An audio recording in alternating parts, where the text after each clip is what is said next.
الحمد لله والصلاة والسلام على رسول الله أما بعد.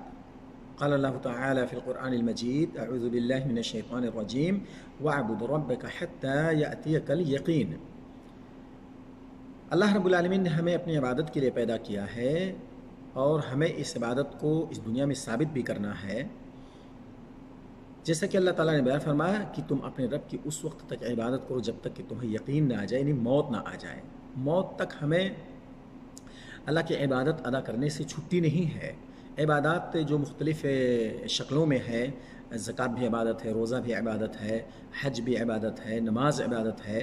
تو اس میں کچھ عبادات ایسی ہیں جو مشروط ہیں، مثلا زکوٰۃ لینا دینا یہ صاحب استطاعت پر ہے. روزہ رکھنا یہ سب پر نہیں، جو مریض ہیں یا مطلب اس طریقے سے مسافر ہیں، وہ کسی نہ کسی صورت میں ان سے کبھی نہ کبھی یہ چیز وقتی طور سے رک جاتی ہے. اس میں جو ایک عبادت خاص طور پر ہے وہ ہے نماز. نماز کو ہمیں کسی بھی حال میں مس نہیں کرنا ہے، چاہے ہم مسافر ہوں، مقیم ہوں، بیمار ہوں، حالت جنگ میں ہوں، کسی بھی صورت میں معاف نہیں ہے.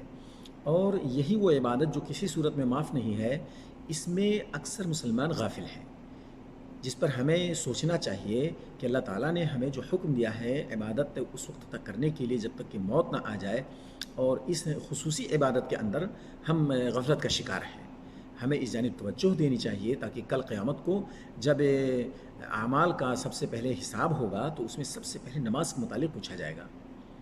ہمیں چاہیے کہ ہم اس نماز کو نہ بھولیں اور اسے ہم ادا کرنے کی مکمل کوشش کریں. یہ مسلمانوں کی ایک پہچان ہے، ایک شعار ہے، کافروں اور مسلمانوں کے بیچ میں تمیز کرنے والا ایک عمل ہے جس جانب ہمیں بہرحال توجہ دینی ہے. اگر اس میں ہم تھوڑا سا غفلت کا شکار ہوئے تو کل قیامت کے دن بہت ہمیں پچھتانا پڑے گا. اللہ تعالی ہمیں اس نماز کی اہمیت کو سمجھنے کی توفیق عطا فرمائے، اور جب تک اس دنیا میں اللہ نے ہمیں رکھا ہوا ہے، جب تک ہماری موت نہیں آتی ہے، اس وقت تک اللہ تعالی ہمیں اس عبادت کو ادا کرنے کی توفیق عطا فرمائے. وآخر دعوانا ان الحمد للہ رب العالمین.